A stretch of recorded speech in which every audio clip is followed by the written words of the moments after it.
Ayan guys, nakababa na ako sa bus.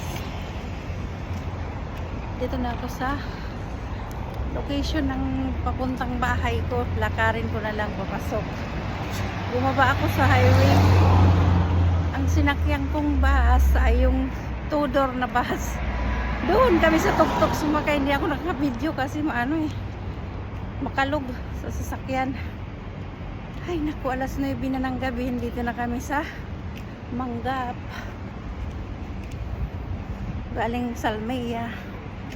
Ayan. Maganda ba yung blouse kong nabili kanina eh.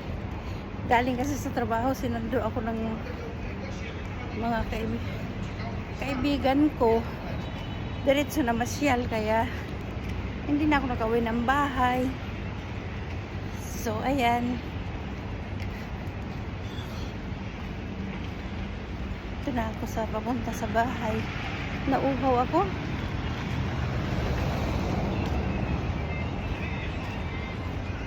Kalimutan kong bumili ng kantina ng tubig.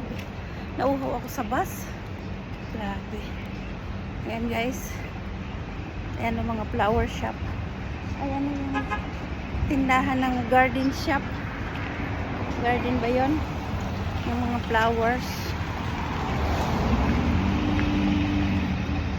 So, bye bye guys. Dito ako sa bahay ko. Bye bye.